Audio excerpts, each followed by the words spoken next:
Salam alaikum, revoilà Maroc vs Espagne, débrief d'avant-match avec la rencontre tant entendue, mes souhaits durant ces poules de qualification de la Coupe du Monde 2022 au Qatar.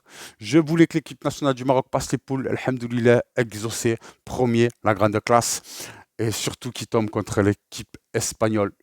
Ceux qui me suivent le savent, il y a des vidéos pour et des preuves pour, voilà, je voulais l'équipe espagnole, la revanche de la Méditerranée.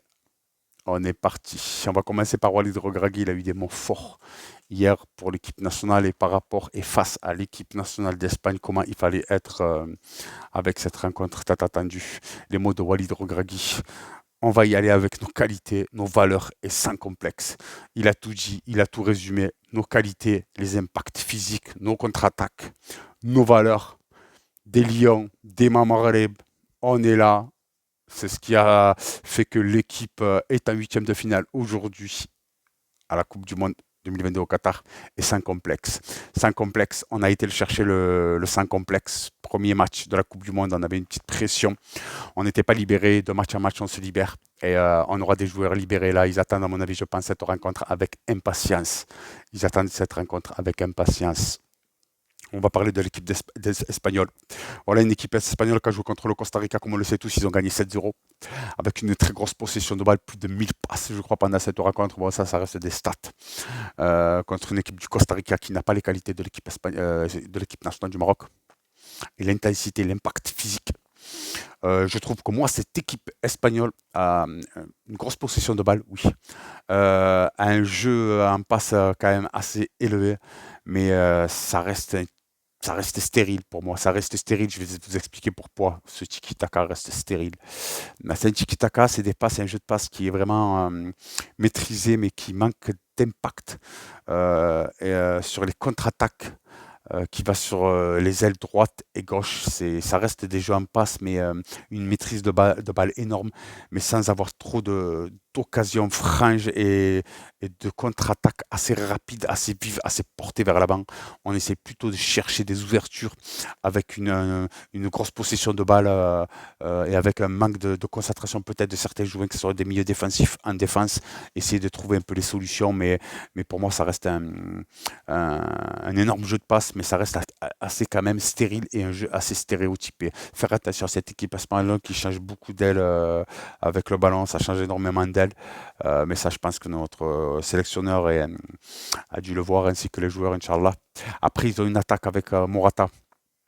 Euh, oui, je crois que c'est oui, Morata, leur attaquant, qu'il faudra faire énormément attention à son jeu à lui quand il se trouve à l'extérieur de la surface de réparation. C'est un joueur qui a une très belle qualité de frappe devant les buts.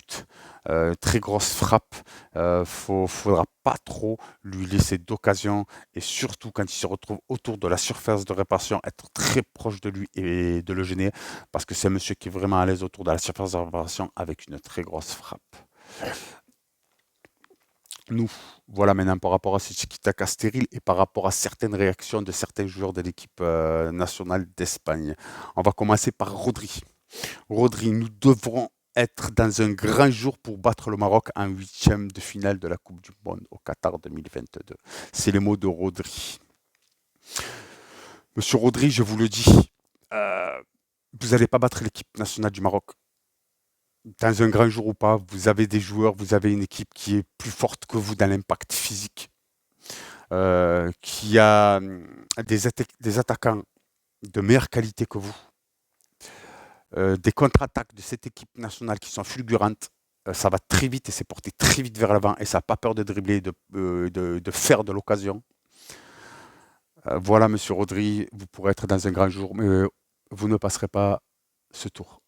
Je vous l'annonce, monsieur Rodri, c'est avec le plus grand des respects. Xavi. Xavi. Xavi aussi, c'est très très belle réaction qu'il a eue. Nous allons laisser nos vies à chaque match.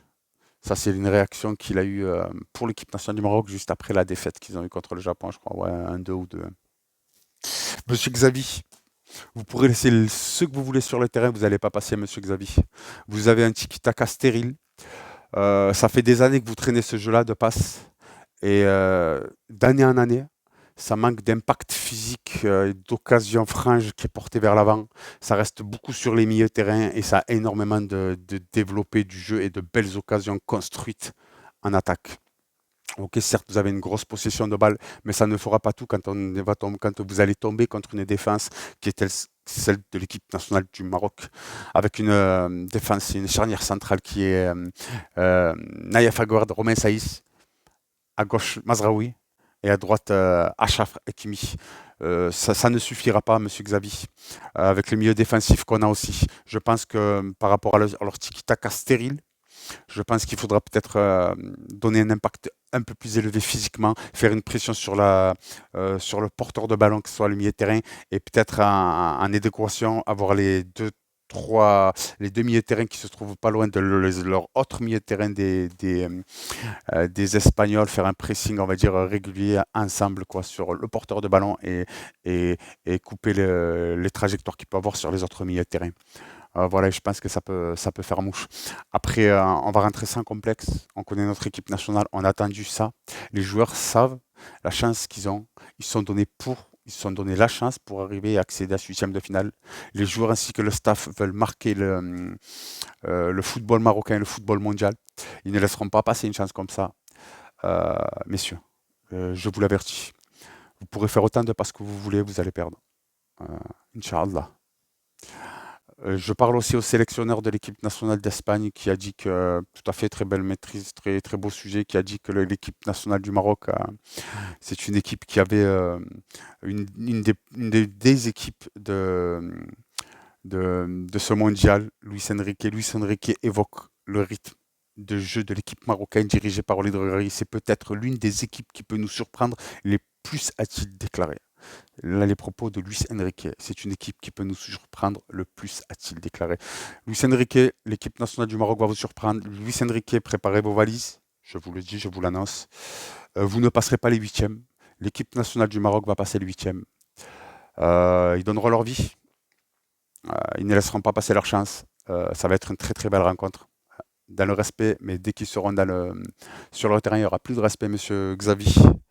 On a à travers la gorge le 2-2, le dernier 2-2 avec l'équipe d'Espagne.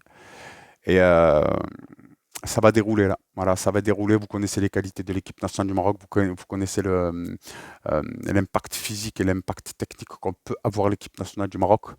Alors avec tous ces atouts et peut-être avoir peut-être un milieu de terrain un peu plus technique. Après, ça dépend des choix de Walid Regragui, mais moi je pense qu'un milieu de terrain, c'est peut-être un peu juste. Mais avoir une plus grosse maîtrise technique en milieu de terrain sur certaines phases de jeu de l'équipe nationale du Maroc, avoir peut-être un Bilal El Khannous. Est-ce que Walid Regragui prendra le risque de le rentrer dans le huitième de finale? J'en suis moins sûr. Mais ça sera peut-être un joueur qui nous posera plus le jeu sur le terrain et qui arrivera peut-être à faire plus de phases techniques et de phases posées pour les contre-attaques marocaines. Voilà, moi je pense que Bilal Khanous peut faire énormément de bien pour ce huitième de finale. Après, ça peut être juste. Je pense pas que Walid Regragui prenne le risque. On verra bien, Inch'Allah. Puis Youssef Nesri. Youssef Nesri, ça pourra venir de lui. Voilà, il faudra essayer de lui donner de la profondeur depuis le début de cette Coupe du Monde. Il nous démontre le talent qui est Youssef Nesri. Je pense qu'il faudra peut-être lui donner de la profondeur sur 10, 15, 20 mètres. C'est le score et les buts peuvent et passeront par lui, je pense, par rapport à cette rencontre contre l'Espagne. Voilà, monsieur. Un débrief d'avant-match. Maroc vs Espagne pour ce huitième de finale de Coupe du Monde. Nos joueurs ne laisseront pas passer leur chance. Nos joueurs veulent marquer l'histoire. Nos joueurs veulent aller en quart de finale. Nos joueurs veulent que l'aventure continue. Et ils se donneront tous les moyens pour ça. Voilà, messieurs. Alors moi, je vois notre équipe nationale du Maroc gagner avec la manière, Inch'Allah. Le score? Je vois un 2-1, Inch'Allah, 3-0 pour l'équipe nationale du Maroc, Inch'Allah. Voilà les frères. Accrochez-vous bien, on aura une grosse rencontre. Très content déjà. Et je tiens à dire aussi qu'on a tout à gagner, rien à perdre. On a prouvé, on avait des objectifs passés. Cette poule de la mort, elle est passée. Maintenant, c'est que du bonus, que du bonheur. Voilà. Je vous dis, on a À la prochaine, Inch'Allah, demain, Maghreb. On est là, on sera au poste, Inch'Allah, pour le match Maroc vs Espagne. Slama, ciao, à la prochaine, Inch'Allah. Wa dima, dima.